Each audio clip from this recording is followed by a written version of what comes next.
کہ دل کو مسلمان بنانے کی دعا کریں. سمجھ رہے میری بات؟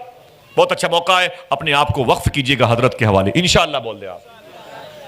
حضور غوث پاک کی بارگاہ میں ایک صاحب آئے, بولے حضور میں مرید ہونا چاہتا ہوں. تھک گئے؟ اگر تھک گئے ہوں گے تو آپ کیا سمجھ رہے, میں چھوڑ دوں گا؟ میں تھکاوٹ دور کرنے کے لیے پھر غوث پاک کی بات کروں گا.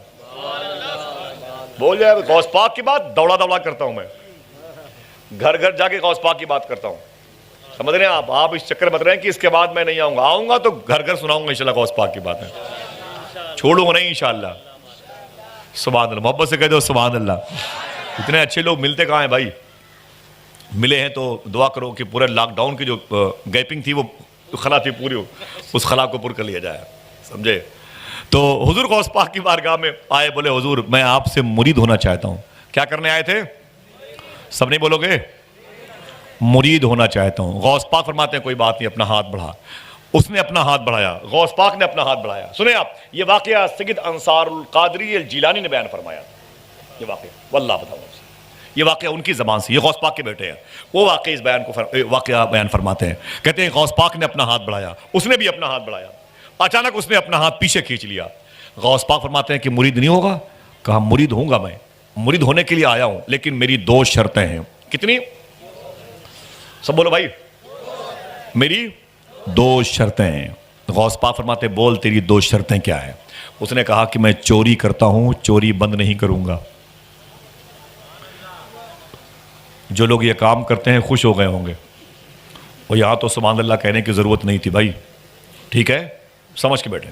اس نے کیا کہا؟ میں چوری کرتا ہوں, چوری بند نہیں کروں گا. غوث پاک فرماتے دوسری شرط کیا ہے؟ اس نے کہا میں نماز کی پابندی نہیں کرتا, نماز کی پابندی بھی میں نہیں کروں گا. غوث پاک فرماتے ہیں تجھے میں مرید نہیں کروں گا. کہا کیوں؟ کہا دونوں شرطیں شریعت کے خلاف ہیں. زور سے بولو شریعت کے خلاف ہیں کہ نہیں؟ زور سے بولو بھائی, شریعت کے خلاف ہیں کہ نہیں؟ بس ٹھیک ہے, آپ تائید کیجیے گا. تو وہی بات غوث پاک نے کہی, شریعت کے خلاف ہے, تجھے نماز کی پابندی کرنی پڑے گی اور تجھے چوری بند کرنا پڑے گا. اس نے کہا حضور مرید کر لیجئے. لاکھوں چور و چکوں کو آپ نے سنبھالا ہے, ایک اور صحیح, ایک اور صحیح سرکار, ایک کو اسی دامن میں چھپا لیجئے. فرماتے نہیں, اپنی دونوں شرطیں واپس لے. کہا حضور یہ ایک کمینہ آدمی ہے, اس کو رکھ لیں سرکار, ایک گنہگار اور صحیح, اسی چادر میں چھپا لے, ایک گنہگار اور صحیح. فرماتے نہیں میں تجھے مرید نہیں کروں گا. اس نے کہا آپ کو آپ کی ماں کا واسطہ, مخدومہ فاطمہ ام الخیر کی عظمت کا واسطہ, آپ کو آپ کے خدمہ کا واسطہ, شیخ کا, دادا شیخ کا واسطہ.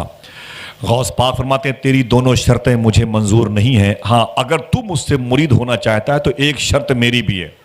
میاں دیکھیں دیکھیں اعظم بھائی دیکھیں, توجہ, آواز پہنچ رہی صاف؟ بہت اچھا لگا ماشاءاللہ, بہت بہت شکریہ. کیا فرمایا؟ ایک شرط میری بھی ہے. اس نے کہا حضور ایک شرط آپ کی کہاں؟ کہا مجھے مرید تو کر لے, میں آپ کی سینکڑوں شرطیں مان لوں گا. غوث پاک فرماتے تو میری ایک شرط سنبھال نہیں پائے گا, ایک شرط سنبھال نہیں پائے گا. اس نے کہا حضور آپ بتائیں تو صحیح, بتائیں تو بس, مجھے مرید کر لے بس. غوث پاک فرماتے ہیں وہ ایک شرط یہ ہے کہ جب اذان کا وقت ہو جائے تو اذان دے دیا کرنا. آپ ہلکے میں لے رہے, آپ اسے ہلکے میں لے رہے, ابھی سمجھ میں آئے گا جب اونٹ پہاڑ کے نیچے آئے گا تو, سمجھے؟ اللہ معاف فرمائے. ابھی اصل میں وہ توبہ کی طرف مائل ہیں, اس لیے میں نے اونٹ کی مثال دی, ورنہ دینی چاہیے تھی نا. غوث پاک کی بات ہے, غوث پاک کے خادم ہیں. استغفر اللہ کل ذنوبی یا ستار یا غفار. بحق شیخ عبد القادر جیلانی فرماتے ہیں کہ جب اذان کا وقت ہو جائے تو اذان دے دیا کرنا. اس نے کہا بس, کہا بس, کہا بالکل میں نے قبول کیا, کمپرومائز کیجیے, آپ معاہدہ ہو گیا, مرید کیجیے. غوث پاک نے اسے مرید کیا. اب وہ گھر چلا آیا. گھر آیا تو 4 دن تک اپنے گھر میں تھا. جیسے ہی محلے کی مسجد سے اذان کی آواز سنتا اپنے بھی گھر میں اٹھ جاتا, جلدی سے وضو کرتا اور اذان دیتا اور پھر چارپائی پہ سو جاتا. چوتھے دن بیوی نے کہا دماغ خراب ہے کیا تمہارا؟ کیا ہوا؟ کہا لے دے کے اذان کے پیچھے پڑے ہوئے ہو, اذان دینے کا بڑا شوق ہے تو مسجد میں چلے جاؤ, اور اذان ہی تک کیا معاملہ ہے بھائی, نماز پڑھو. بولے تمہیں نہیں پتا میں نے کس سے کمپرومائز کیا ہے, تمہیں نہیں پتا میں نے کس سے, زور سے بولو, کس سے میرا معاہدہ ہوا ہے, تمہیں پتا نہیں ہے میں نے کس سے کمپرومائز کیا ہے. اللہ اکبر, اللہ اکبر. اتنا سننا تھا نا, سبحان اللہ. ذرا محبت سے کہہ دیں سبحان اللہ. پھر سے بولے ہاتھوں کو اٹھا کے لبیک یا غوث اعظم. میاں دقت نہیں ہو رہی ہے, دقت نہیں ہو رہی. ذرا محبت سے کہتے ہیں سبحان اللہ. عرفان میں کتابیں نہایت درود شریف کی کتابیں علماء کرام کو بھی دیجیے گا اور عوام کو بھی دیجیے گا انشاءاللہ. کتابیں کم پڑ جائیں گے تو آپ کو کتابیں مل جائیں گی انشاءاللہ. ٹھیک ہے, ایسے رکھے رہیے گا ماشاءاللہ. اظہر بھائی بہت بہت شکریہ. دیکھیے معافی چاہتا ہوں, آخری بات کر رہا ہوں, زحمت کے لیے معذرت چاہتا ہوں. دل سے بولیں لبیک یا غوث اعظم. بیٹے نوری بھائی ماشاءاللہ. تو علامہ عاشق الرحمان صاحب الہ آبادی یہ ان کے بڑے خاص شاگرد ہیں. علامہ عاشق الرحمان صاحب اور علامہ محمد رضا نوری صاحب ہیں, سلمان صاحب ہیں. ان کے دستار میں حضور تاج الشریعہ تشریف لائے تھے. فرمایا اس کو بلاؤ جس نے علامہ عاشق الرحمان کی شاگردی اختیار کی ہے اور اس کو فضیلت کی دستار ہونے والی ہے. بلایا گیا تو سرکار تاج الشریعہ نے ان کی پیشانی چومی تھی, ان کے ساتھیوں کی, ان کی بھی ماشاءاللہ اچھا علم ہے ماشاءاللہ. بیٹھے ہوئے ہیں, شکریہ علماء کی طرف سے, میاں کی طرف سے. تو کہتے ہیں کہ کب تک اذان دو گے؟ یہ 4 دن سے میں دیکھ رہی ہوں کہ تم خالی اذان دے رہے ہو. نماز کب پڑھو گے؟ اذان دینے کا بڑا شوق ہے تو محلے کی مسجد میں چلے جاؤ. یہاں لے دے کے اذان پھر سو گئے, لے دے کے اذان پھر سو گئے. اس نے کہا تمہیں کیا پتا میں نے کس سے کمپرومائز کیا ہے, اور اذان پر کمپرومائز کیا ہے ابھی. تو کہا کس سے کیا ہے؟ کہا چپ رہو, تم ادھر مت جاؤ, یہ چیپٹر تمہارے لیے کلوز ہے, بند ہے. کہا یہ بتاؤ کہ گھر ہی میں لیٹے رہو گے کہ چوری ووری کرو گے؟ اور بیوی تو ان کے راز کو جانتی تھی. وہ گھر میں لیٹے رہو گے, چوری ووری کب جاؤ گے بھائی چوری کرنے کے لیے؟ میرے شوہر کب چوری کرو گے؟ یہ گھر میں کھانے وانے کچھ نہیں ہے. اس نے کہا میری بیوی وہی تو سوچ رہا ہوں کب نکلوں کہ بیچ میں اذان کا وقت نہ آئے. بیچ میں آئے کا اذان کا, بیچ میں اذان کا وقت نہ آئے. بیوی نے کہا کہ سوچو, کوشش کرو اور سفر کرو, پریکٹیکل طور پر نکلو, کچھ کرو. تو عشاء کی اذان دی. بولے ابھی سے فجر کے وقت کافی گیپنگ رہتی ہے, کافی گیپنگ ہے. اور نکل گیا. فجر کی اذان بہت دیر میں ہوتی ہے. نکل گئے اور گئے تو بغداد شریف شہر میں ایک اونچے محل کے پیچھے کی طرف چلے گئے, رسی پھینک کر کے اس محل کے آنگن میں اتر گئے. دیکھیں سلمان, آنگن میں اتر گئے. جب آنگن میں اترے تو آہستہ آہستہ اس کے خزانے والے کمرے کی طرف چلے گئے جہاں سونا چاندی ہیرے جواہر رکھے ہوئے تھے. اندر گئے, روشنی کا انتظام کیا, اور روشنی کے انتظام کے بعد وہ جو ہے جب زیورات کو دیکھتے ہیں تو بھئی زیور ہے, کوئی لکڑی نہیں ہے, پتیاں نہیں ہیں کہ اسے ٹھونس کے بھر لیا جائے. وہ سنبھال کے اٹھانا ہے, سنبھال کے رکھنا ہے. وہ چوری کر رہی, یوں اٹھایا, سنبھال کے یوں رکھا, اس کو یوں اٹھایا. بہت ہی نازک چیز ہوتی ہے زیورات کی, سنبھال کے رکھنے میں بڑی دیر ہو گئی. جب ان کے مزاج کے مطابق چوری زیادہ ہو گئی, سامان زیادہ ہو گیا, تو انہوں نے اٹھا کر اسے کندھے پہ رکھا. اور جیسے اس خزانے والے کمرے سے نکل کے آئے نا آنگن میں, یاد آیا یار فجر کی اذان کا وقت ہو گیا. اب پھنسی, اب رسی پھنسی. اب لیکن وہ غوث پاک سے کمپرومائز کیا تھا نا بھائی. ہاں, اس نے وہیں بورا رکھا اسی محل کے بیچ آنگن میں. اسی محل کے بیچ آنگن میں اس نے اذان دینی شروع کر دی. سمجھ رہے ہیں؟ اور اس نے جب اذان دی, اب سنو کیا ہوا, پورا گھر جاگ گیا. جب دیکھا کہ پورے گھر والے جاگ گئے ہیں تو اس نے 2 رکعت کی نیت کر کے, آپ تو ہنس رہے ہو, اس کے دل سے پوچھو. سمجھ رہے؟ اب اس نے 2 رکعت کی نیت کر کے ہاتھ باندھ لیا. یہ سمجھا کہ شاید ادھر ہم 2 رکعت پڑھیں گے تو یہ سب وضو کر کے اپنے اپنے کمرے میں چلے جائیں گے, میں اپنا بورا لے کے زیور لے کے نکل جاؤں گا. لیکن اسے کیا پتا تھا, جیسے اس نے سلام پھیرا, پیچھے کیا دیکھا, پوری صف لگی ہوئی تھی, مقتدیوں کی صف لگی تھی. ایک صاحب نے کہا حضور, کہا کیا بات ہے؟ کہا تکبیر کہوں؟ کہا دماغ نہ خراب کرو, چور کو حضور کہہ رہے ہو. کہا حضور کیسی بات کر رہے ہو, تکبیر کہوں؟ کوئی بات نہیں, تکبیر کہوں. ادھر دیکھتے رہیے, ادھر نہیں دیکھو گے تو پھر کہیں بھی دیکھنے کے لیے پھر سنیں آپ, تکبیر کہوں؟ تو اس نے کہا تمہیں نہیں پتا میں چور ہوں. ارے حضور کیسی بات کرتے ہو, آپ اللہ والے لوگ ہیں اور آپ کہہ رہے میں چور ہوں. او پھنسا ہوا ادھر وہ پھنسا ہوا تھا. ادھر غوث پاک اپنے محلے میں, بابو شیخ میں, اپنے حجرے میں اپنے غلاموں کے ساتھ بیٹھے ہوئے اچانک مسکرانے لگے. آپ بھی مسکرا دیں بھائی, سب محبت سے کہتے ہیں سبحان اللہ. اپنی حجرے میں غوث پاک اچانک مسکرانے لگے. جب مسکرائے تو خادموں نے پوچھا حضور کیا بات ہے، کیوں اچانک مسکرائے اور ہنسے؟ فرماتے ہیں پھنس گیا۔ کیا فرمایا؟ آپ میں بھی کچھ لوگ آگے پھنس گئے ہیں۔ کیا فرمایا غوث پاک نے کہ پھنس گیا؟ سمجھ گئے؟ کہا حضور کون پھنس گیا؟ کہتے ہیں وہ جو مجھ سے آیا تھا مرید ہونے کے لیے وہ پھنس گیا۔ ارے اس کی دونوں شرطیں ادھر پڑی ہوئی ہیں، میں نے دونوں شرطیں قبول نہیں کی لیکن میری ایک مان کے پھنس گیا۔ اذان دافع البلا ہے، اذان دے کے بلاؤں کو دور کیا جاتا ہے، لوگ اذان دے کے نکل جاتے ہیں، وہ اذان دے کے پھنس گیا۔ حضور اگر پھنس گیا ہے تو نکال لیجئے، فرمایا نکلے گا ابھی پھنسا ہوا ہے۔ ادھر کیا ہوا؟ وہ جو مقتدی تھے پیچھے بولے حضور تکبیر کہوں، دماغ نہ خراب کرو، میں پھنس گیا ہوں یار، میں تو کمپرومائز کر کے پھنس گیا ہوں، اب مجھے لگ رہا ہے یار یہ تو نقصان ہے اس میں۔ حضور کیسی بات کمپرومائز کی ادھر ادھر کی کر رہے ہیں، تکبیر کہوں سورج نکل آئے گا۔ کہا سورج نکل آئے گا، اتنا سنا تو جھلا کے بولا غصے میں، اچھا ٹھیک ہے تکبیر کہو تم۔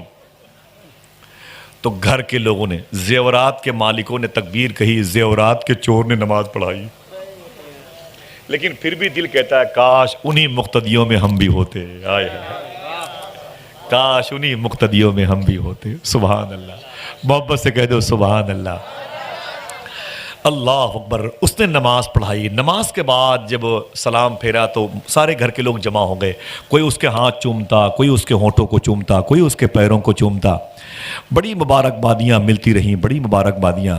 اس نے جھلا کے کہا یار تم لوگ تو میرے پیچھے پڑے ہوئے ہو۔ کہا کیا ہوا؟ کہا تمہیں پتا نہیں میں چور ہوں، چور، تمہیں یقین کیسے پڑے؟ آؤ تمہیں دکھاتا ہوں پروف، ثبوت، دلیل، ٹھوس دلیل دیتا ہوں۔ کہا کیا ہے؟ کہا دیکھو اس بورے میں تمہارے گھر کے زیورات ہیں کہ نہیں، دیکھو اس بورے میں تمہارے گھر کے زیورات ہیں کہ نہیں ہے؟ بولے کہ گھر کے زیورات تو ہیں۔ بولے یہاں کیسے آ گئے؟ بولے وہ میں چوری کرنے کے لیے آیا تھا، اس سے پتا چلا میں چور ہوں، مجھے حضور اور امام اور کیا کیا بنا رہے ہو۔ تو گھر کے لوگوں نے کہا حضور نا نا نا نا، آپ نے اپنی ولایت پر چوری کا پردہ ڈال رکھا ہے۔ اللہ کی طرف سے محبت ہوتی نا، آپ نے اپنی ولایت پر چوری کا پردہ ڈال رکھا ہے، آپ نے اپنی ولایت پر چوری کا پردہ ڈال رکھا ہے، آپ بڑے اللہ والے ہیں، آپ چور نہیں ہیں۔ بولے یار تمہیں کیسے یقین پڑے کہ میں چور ہوں؟ تو کہتے ہیں کہ حضور آپ بار بار کہے جا رہے ہیں کہ میں چور ہوں، میں چور ہوں، یہ بتاؤ کیا چور چوری کرنے کے بعد اذان بھی دیتا ہے؟ بولے یار کیا بتاؤں میں تمہیں، کیسے بتاؤں کہ یہ تو ان سے میں مرید ہونے کے لیے گیا تھا، وہ کمپرومائز میرا مہنگا پڑ گیا ہے، جو آج تم سب جاگ گئے ہو مجھے امام بنا دیو۔ لوگوں نے کہا حضور نانا آپ اللہ والے ہیں، آپ کے پیروں کا دھون دیواروں پہ چھڑک دوں برکت ہوگی، آپ کو دیکھنا بھی ثواب ہے، آپ کے پاؤں کا جو غسالہ ہے نا اسے پینے کا دل کہتا ہے، مریض پئیں گے شفا پائیں گے، آپ اللہ کے مقرب بندے ہیں اور اللہ کے دوستوں میں شامل ہیں۔ لوگوں نے جب ان کا ہاتھ پاؤں چومنا شروع کیا تو رو کے انہوں نے کیا کیا، اپنے دونوں ہاتھ جمع کھڑے کیے سے، دونوں ہاتھ جوڑ کر کے غوث پاک کے محلے کی طرف کھڑے ہو گئے، منہ کر کے، اور ایک جملہ کہا، یوں ہاتھ جوڑ کے یوں جملہ کہا، مان گیا شیخ عبد القادر مان گیا۔ ہاتھوں کو اڑا کے بولو کیا کہا؟ مان گیا شیخ عبد القادر مان گیا، مان گیا شیخ عبد القادر مان گیا، مان گیا شیخ عبد القادر مان گیا۔ ایک دن فجر کی نماز پڑھی ہے تو اتنے لوگوں نے میرا احترام کیا ہے، اگر پانچوں وقت نماز کی پابندی کروں گا پورا شہر میرا احترام کرتا ہوا نظر آئے گا۔ ہائے ہائے سبحان اللہ۔ ایک نعرہ آپ لگائیں، آپ میں سے کوئی لگائے غوث پاک کی محبت میں؟ ماشاءاللہ ہے کوئی؟ زندہ باد۔ بچوں کے اندر یہ جذبہ ہے؟ ماشاءاللہ بہت بہت شکریہ۔ بچوں کے اندر یہ جذبہ ہے نعرہ لگانے کا؟ کوئی ہے؟ اگلے سال نعرہ لگانے والے کو بلا لیا کرو بھائی، 3 شاعر 2 مقرر 1 اناؤنسر 1 لگانے والا نعرہ، سمجھے؟ ہاں لگوایا، بلا لو بھائی، ایک نعرہ کوئی اور لگائے محبت کے ساتھ، میں دیکھوں گا بھائی۔ ماشاءاللہ بہت بہت شکریہ، بہت بہت شکریہ، بہت بہت شکریہ۔ یہ کس کا عرس ہے، کس ذات کی جلوہ نمائی ہے کہ جس کا نام سنتے ہی نبی کی یاد آئی ہے۔ مصیبت میں جہاں سوچا تجھے آواز دوں آقا، میری آواز سے پہلے تیری آواز آئی ہے، میری آواز سے پہلے، اونچے بولے میری آواز سے پہلے تیری آواز آئی ہے۔ حضور غوث پاک کی محبت کے لیے ایک چیز شرط ہے، کیا؟ ایک چیز شرط ہے۔ کسی نے پوچھا یا شیخ عبد القادر آپ کی محبت میرے دل میں کیسے ہو؟ فرماتے ہیں جس کے دل میں میری محبت ہوگی اس سے غیبت سے الرجی ہوگی، غیبت سے اپنے دل کو بچا لو، میں تمہیں خود ڈھونڈ لوں گا تم کہاں رہتے ہو۔ ہاتھوں کو اٹھا کے بتاؤ انشاءاللہ غیبت سے بچیں گے، دوسروں کی برائیوں سے بچیں گے، اپنے گھر کو پاک کرو، اپنے کاروبار کی جگہ کو پاک کرو۔ حضور صوفی سلطان میں فرماتے ہیں کہ غوث پاک سرکار نے فرمایا جس کا دل غیبت سے اچٹ جائے سمجھ لو کہ اللہ اس کی دعائیں نیکیاں قبول کر رہا ہے۔ تو غوث پاک سے محبت کرو گے، ہاتھوں کو اٹھا کے بولو محبت کرو گے انشاءاللہ، کرو گے؟ دعا کرو غیبت سے اللہ ہمارے دلوں کو پاک فرما دے۔ ماں بہنوں سے بھی گزارش ہے کہ برائیاں اپنے گھر میں کسی کی نہ ہونے دیں تاکہ دل میں غوث اعظم کی محبت کے ہونے کا سلسلہ قائم ہو جائے۔ سمجھ گئے بھائی؟ بہت زیادہ میں نے آپ کا وقت لیا، معذرت بھی نہیں طلب کروں گا میں کسی سے، معافی نہیں مانگوں گا کسی سے میں۔ غوث پاک کی بات کرنے کے لیے کیا معافی، کس سے اجازت؟ ماشاءاللہ جب غوث پاک کی مرضی ہے تو پھر سبحان اللہ، محبت سے کہتے ہیں سبحان اللہ۔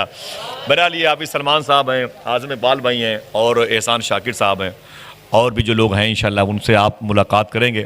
میری اپنی طبیعت یہ چاہتی میاں کہ خطیب اہل سنت علامہ حامد رضا صاحب قبلہ کو میں مائک پر لے آؤں، میری اپنی طبیعت چاہتی ہے، ہاں، تاکہ میاں کی دقت نہ ہو جائے، میاں کی واپسی میں ہے نا، بس میری اپنی سوچ ہے۔ 25 سال جس جلسے میں نہیں جاتا نا حامد بھائی، وہاں کی بھی ترتیب میں بناتا ہوں ماشاءاللہ۔ اعظم بھائی مائک پر آئے تو لوگوں کا دل ان کی مٹھی میں ہوگا، لیکن ابھی میں ان کے قدموں میں بیٹھنا چاہتا ہوں اور گزارش کر رہا ہوں کہ آپ بیٹھیں اور اس باوقار شخصیت سے ملاقات کریں۔ جو بھی گفتگو ہوگی میں نے ان کی حصے کی تقریر کر دی ہے ماشاءاللہ، یہ بات بھی ذہن پہ رہے، میں نے آج ان سے وقت مانگا ہے اور انہوں نے بھی غوث پاک کا صدقہ سمجھ کے مجھے وقت دیا ہے ماشاءاللہ۔ ان کے حصے کی گفتگو ہو گئی ہے، وعدہ خلافی نہیں کی۔ ہمارے بڑے بھائی نے بڑے دن گزرے، راتیں گزاری ساتھ میں، علامہ حامد رضا صاحب قبلہ کھیتا سرا جون پور۔ میں گزارش کرتا ہوں کہ وہ تشریف لائیں۔ نعرہ تکبیر، مائک بنائے بھائی، نعرہ تکبیر، نعرہ رسالت، ہاتھوں کو اٹھائے۔ فیضان سرکار غوث العظم، مجلس سرکار غوث العظم، عاشقان سرکار غوث العظم، فیضان غریب نواز، دیار حضور شمس العلماء، مسلک اعلی حضرت، شہزاد حضور شمس العلماء، علماء